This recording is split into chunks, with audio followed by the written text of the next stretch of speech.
दोस्तों नमस्कार। काफी टीचर्स परेशान हैं इस बात को लेके कि उनका सरप्लस में नाम आएगा या नहीं आएगा। चलिएगा शुरू करते हैं, लेकिन उससे पहले दोस्तों अभी तक आपने हमारे चैनल बेरोजगार हेल्पर को सब्सक्राइब नहीं किया तो यार सब्सक्राइब कीजिएगा। देखिएगा यहाँ पर सही और सटीक जानकारी मिलेगी। पूरे यूट्यूब में आप सर्च कर लीजिए, सिर्फ मेरा ही वीडियो आपको नजर आएगा। समायोजन के बारे में या किसी भी समस्या समाधान के बारे में आपको कोई वीडियो नजर नहीं आएगा। अतः चैनल को सब्सक्राइब कीजिए। चलिएगा सबसे पहले हम पढ़ते हैं पहला कमेंट किसका है। तो साथियों पहला कमेंट है मुकुंद तोमर का। ये कह रहे हैं सरकार ने उन स्कूलों में शिक्षकों की नियुक्ति उसके बाद स्थानांतरण क्यों दिया जहां शिक्षक की ज़रूरत नहीं थी। स्वैच्छिक समायोजन ज़बरदस्ती में बहुत अंतर होता है। हेड बिना टेट जूनियर सहायक पर नहीं जा सकता है, इसलिए स्वेच्छा लगा दिया। कोर्ट फिर वापस कर देगी। देखिएगा कोर्ट का वापस करना ना करना ये बात की चीज़ है।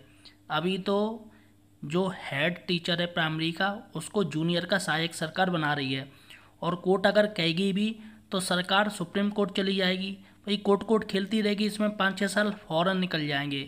फिलहाल देखते क्या होता है। चलेगा दूसरा देखते हैं कमेंट अमित कुमार का है। ये कह रहे एक हेड फीमेल है 58 साल की, 2 असिस्टेंट टीचर हैं, 2 SM है और बच्चे 51 हैं। समायोजन किसका? क्या असिस्टेंट टीचर फॉर्म भर सकता है? देखिएगा पूरे स्कूल में कोई भी फॉर्म भर सकता है, लेकिन यहाँ पर जो चांस है वो हेड फीमेल के रहेंगे, क्योंकि 151 पर हेड चाहिए। अब चूँकि उसकी 58 साल से ऊपर है तो ऐसे में उसको एज की वजह से रियायत मिल सकती है, तो यहाँ पर असिस्टेंट टीचर भी फॉर्म भर सकते हैं। चलिएगा तीसरा कमेंट है सुधीर सिंह का। ये कह रहे हैं समायोजन 2 में शिक्षा मित्र जोड़े जा रहे हैं क्या? नहीं जोड़े जा रहे हैं। 37 बच्चों पर 1 हेड, 2 सहायक अध्यापक, 1 शिक्षा मित्र हैं। तो क्या सहायक अध्यापक सरप्लस होंगे? नहीं, जो सरप्लस होंगे वो हेड होंगे। तो यहाँ पर सरप्लस हेड होंगे और शिक्षा मित्र नहीं जोड़े जा रहे हैं। चलिएगा नेक्स्ट जो कमेंट है वो पूनम गौतम का। ये कह रही हैं सर मेरे स्कूल में 3 सहायक हैं और 1 हेडमास्टर है, संख्या 66 है, किसका समायोजन होगा? तो ओबियसली पहले हेड का होगा, क्योंकि हेड को ही हटाया जा रहा है। अभी जो समायोजन फर्स्ट हुए थे उसमें सबसे ज़्यादा हेड को हटाया गया है, और बाकी के असिस्टेंट टीचर वो बाद का ऑप्शन है, तो आपके में हेड जाएंगे। और नीचे है एक कमेंट और है, ये पूछ रही है सीनियरिटी स्कूल से मानी जाएगी या जिला में ज्वाइनिंग से? देखिएगा जब आपने स्कूल ज्वाइन किया है तो उसी से सीनियरिटी काउंट की जाएगी। अगर आप अंतर जनपदीय में आए हो और आपने जिला चेंज किया है तो यहाँ पर आपकी सीनियरिटी बिल्कुल 0 हो जाएगी। तो अतः जब स्कूल आपने ज्वाइन किया है पहली ज्वाइनिंग स्कूल की मानी जाएगी। चलिएगा अन्नू मिश्रा पूछ रही है हमारा कंपोजिट स्कूल है, PS में 2024-25 में 55 स्टूडेंट हैं, 3 असिस्टेंट और 2 SMS शिक्षा मित्र हैं, तो सरप्लस में कौन आएगा?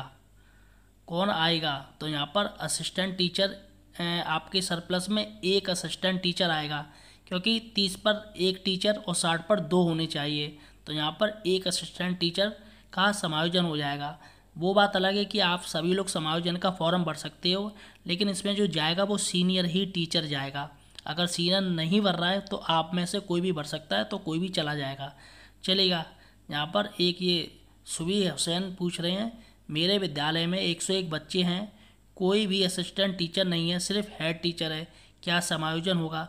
देखिएगा कायदे में तो हेड का समायोजन होना चाहिए, लेकिन चूंकि आपके यहाँ कोई टीचर नहीं है तो आपके लिए 2 ऑप्शन हो सकते हैं। पहला तो आपका हेड का टीचर का समायोजन हो जाएगा और आपके स्कूल में हेड चले जाएंगे, लेकिन दूसरा कोई ना कोई टीचर आपके विद्यालय में आ जाएगा।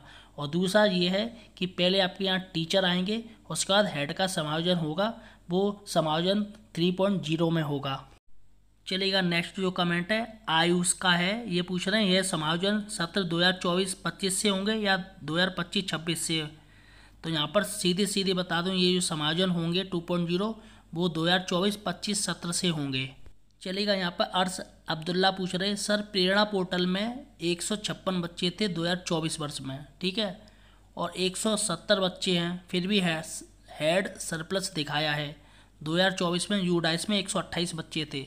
तो यहाँ पर जो यूडाइस में आप कह रहे हो कि 2024-25 में 128 बच्चे थे, तो नियम क्या है कि 151 पर हेड चाहिए, तो इसलिए आपके यहाँ बच्चे कम हो गए, इसलिए हेड को हटा दिया, उसको सरप्लस में दर्शा दिया गया। चलेगा एक और है यहाँ पर, ये पूछ रहे हैं कमेंट में अगर जूनियर में 3 विज्ञान शिक्षक हैं तो किसका समायोजन होगा? इसमें से एक शिक्षक पिछले जून माह में समायोजन में आई है, कृपया बताएं। तो यहाँ पर मैं आपको बता दूं, जो सीनियर होगा उसका होगा। यहाँ पर आप जान लीजिए, विज्ञान, तीनों ही विज्ञान शिक्षक हैं, लेकिन जो सीनियर होगा उसका किया जाएगा। चलिएगा नेक्स्ट क्वेश्चन पढ़ते हैं। यहाँ पर कोई यादव जी पूछ रहे हैं, सर मैंने समायोजन लिया है पर वहाँ पहले से सब्जेक्ट के टीचर हैं, पर मैं जहाँ से हटी वहाँ पर सब्जेक्ट विज्ञान खाली हो गया है, तो क्या मैं फिर से पुराने विद्यालय जा सकती हूँ, क्योंकि नए पर 2 विज्ञान टीचर हैं। देखिएगा, ये तो तब आप जाओगी ना जब वो स्कूल खुलेगा, क्योंकि 25 विद्यालयों को आपको ऑप्शन दिया जाएगा। अगर वो विद्यालय आ रहा है तो आप उसमें भर सकती, तो ज़रूरी नहीं कि आप उसी में पहुंच जाओ, हो सकता है किसी दूसरे में पहुंच जाओ। लेकिन यहाँ पर आपके विद्यालय में जो समायोजन होगा वो सबसे पहले सीनियर का होगा। अगर सीनियर बढ़ता है तो सीनियर जाएगा, अगर कोई नहीं बढ़ता है, सिर्फ आप भर्ती हो, तो आपका समायोजन हो जाएगा। चलेगा, एक और ये पूछ रहे हैं, जिन पैदाना अध्यापकों का समायोजन हो चुका है, यदि फेज़ 2 में उस विद्यालय में विज्ञान के 3 अध्यापक हैं, तो क्या उसका स्थानांतरण दोबारा होगा, क्योंकि स्थानांतरित अध्यापक ही सीनियर है। तो यहाँ पर बिल्कुल ऐसा हो सकता है। ये तो जो सीनियर है उसका होना ही होना है, आप बिल्कुल टेंशन मत लीजिए। चलिएगा, यहाँ पर पूछ रहे हैं, इनका नाम क्या है, ये उमेश कौशल जी हैं, जो पूछ रहे हैं, मेरे एक प्रश्न का उत्तर दीजिए, क्या किसी ज़िले में जूनियर स्कूलों में विषयवार उतनी खाली सीटें हैं जितने उस जिलों में प्रधानाध्यापक सरप्लस हैं? मेरे हिसाब से नहीं, तब फिर सरप्लस अध्यापकों को कहाँ ले जाएंगे? ये इन्होंने सही बात पूछी है। देखिएगा, यहाँ पर मैं आपको पहली बात बता दूँ, अगर किसी ज़िले में ज़्यादा टीचर सरप्लस हैं और जगह कम है, तो ऐसे में उन शिक्षकों को दूसरे ज़िलों में भेजा जाएगा। आप ये मत सोचिएगा कि सरकार उनको वहीं रखेगी, सरकार उनको दूसरे ज़िलों में भेजेगी जहाँ पर जिस ज़िले में टीचर्स की कमी है। तो अतः ये भी आने वाले समय में आपको ऐसा देखने को मिलेगा। चलिएगा नेक्स्ट क्वेश्चन देखते हैं। सर ये बताएं, 2024-25 में स्टूडेंट संख्या 69 थी, यानी यूडाइस पर, ठीक है, सो रही थी, लेकिन स्कूल में 58 थी। कुछ बच्चों ने नाम कटवा लिया था, क्या स्कूल का नाम इस बार समायोजन में आ सकता है? तो देखिएगा, पहले आप मुझे क्लियर कीजिए कि यूडाइस अभी क्या है। आप जो कह रहे हो 2024-25 में 69 थी, लेकिन आपने यहाँ पर ये नहीं बताया कि कितने आपके यहाँ टीचर हैं। तो पहले मुझे ये क्लियर कीजिएगा कितने टीचर हैं। यहाँ पर मैं आपको बता दूँ, अगर आपके यहाँ 3 टीचर हैं और शिक्षा मित्र हैं, तो आपके यहाँ किसी का समायोजन नहीं होगा। अगर आपके यहाँ 3 टीचर हैं और एक हेड मास्टर है और शिक्षा मित्र, तो हेड का समायोजन हो जाएगा। तो आप पहले मुझे ये क्लियर कीजिएगा कि आपके यहाँ कितने बच्चे हैं। चलिएगा, जो विद्यालय मर्ज हुआ है, मर्ज होने वाले विद्यालय में अध्यापकों की संख्या अधिक है, तो क्या वहाँ के सीनियर अध्यापक भी सरप्लस होंगे? देखिएगा, जो मर्ज हुए हैं वो सेकंड समायोजन में हुए हैं विद्यालय 2.0 में, ना कि पहले समायोजन में मर्ज हुए हैं। पहले समायोजन हो गया था जून में, उसके बाद मर्ज की प्रक्रिया हुई है, उसके बाद ये समायोजन 2.0 हो रहा है। तो अभी जो छात्र संख्या ली जा रही है वो 24-25 की ली जा रही है, और इसके साथ ही मर्ज जो टीचर्स हुए हैं, यानी कि टीचर्स प्रोफाइल अभी अपडेट नहीं हो पाई हैं, तो बहुत से ज़िलों में अभी भी अपडेटेशन का कार्य चल रहा है। तो जब तक ये पूरे ज़िले अपडेट नहीं कर लेंगे इन टीचरों की, जो मर्ज जो पेयरिंग वाले टीचर हैं, जब तक सारी प्रोफाइल टीचर्स प्रोफाइल अपडेट नहीं हो जाएंगी, तब तक मर्ज वाले शिक्षकों का समायोजन नहीं होगा, आप ये जान लीजिए। चलेगा, नेक्स्ट कमेंट है, 2 टीचर हैं, 65 बच्चे हैं, क्या कोई टीचर हमारे स्कूल में आएगा या 2 ही रहेंगे? हेड का पहले समायोजन में म्यूचुअल हो चुका है, यानी ट्रांसफ़र हो चुका है, अब 2 टीचर हैं। तो देखिएगा, आपके यहाँ 1 टीचर की ज़रूरत है, और मुझे उम्मीद है कि आपका भी विद्यालय में 1 टीचर आ जाएगा, क्योंकि 65 बच्चे हैं। लेकिन आपको ये क्लियर करना पड़ेगा, आपको देख के यूडाइस में कि 2024-25 में कितने बच्चों की संख्या शो हो रही है अभी भी। अगर 60 से ऊपर है तो 1 टीचर आ जाएगा, अगर 60 से कम है तो कोई टीचर नहीं आएगा। रश्मि यादव पूछ रही हैं, आप ये बताइए, समायोजन 2 में 108 बच्चे हैं, ठीक है, पीएस में 1 हेडमास्टर 5 टीचर है, क्या हेडमास्टर सरप्लस होगा?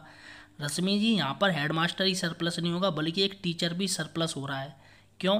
क्योंकि 151 में 1 हेडमास्टर चाहिए, चूँकि 108 बच्चे हैं तो इसलिए हेडमास्टर तो सरप्लस हो ही रहे हैं। अब 5 टीचर ये ज़्यादा हो गए, क्योंकि यहाँ 4 टीचर चाहिए, क्योंकि 30 पे 1 टीचर होना चाहिए, और यहाँ पर अगर 120 बच्चे होंगे ना, तो 120 पे 4 टीचर चाहिए, यहाँ पर आपके 5 टीचर हो रहे हैं, अतः 1 टीचर आपका सरप्लस में जाएगा। रीना कुमारी पूछ रही हैं, सर 24 बच्चों वाला स्कूल मर्ज क्यों नहीं हुआ? I am only one in school along 1 SM। देखिएगा, 24 बच्चों वाला स्कूल मर्ज क्यों नहीं हुआ? सबसे पहले आप ये बताइए कि आपके आसपास का कोई विद्यालय है, उसकी दूरी कितनी है? सबसे पहले ये बताइए। अगर उसकी दूरी 1 किलोमीटर से ज़्यादा है तो आपका चाहे बच्चे 24 हो, चाहे 10 हो या 15 हो, तब भी आपका विद्यालय मर्ज नहीं होगा, क्योंकि RT एक्ट के अनुसार ये है कि 1 किलोमीटर के अंदर विद्यालय होने चाहिए, और ज़्यादातर जो समायोजन हो रहे हैं वो 1 किलोमीटर के अंदर ही हो रहे हैं। अगर बाय द वे अगर आपके आसपास कोई 1 किलोमीटर के अंदर कोई स्कूल है तो आप अपने BO को एक सहमति पत्र दे सकती हैं। सहमति पत्र में आपके साइन होंगे, आपके स्कूल के अध्यक्ष के साइन होंगे, और आपके जो सचिव हैं, जो ग्राम सचिव हैं, जिसे VDO कहते हैं, यानी विलेज डेवलपमेंट ऑफिसर, उसके साइन होंगे। वो सहमति पत्र आप अपने BO साहब को दीजिएगा, और आप किस विद्यालय में जाना चाह रही हो, आपके नज़दीक कौन सा विद्यालय है, वहाँ पर आप उसका नाम लिख सकती हो, यूडाइस, उसका जो यूडाइस नंबर है वो भी आप लिख सकती हो, तो आपका समायोजन हो जाएगा। फिलहाल आपको और कोई जानकारी चाहिए साथियों तो मुझे कमेंट सेक्शन में पूछ सकते हैं। इसके साथ ही हमें सपोर्ट कीजिए, चैनल को सब्सक्राइब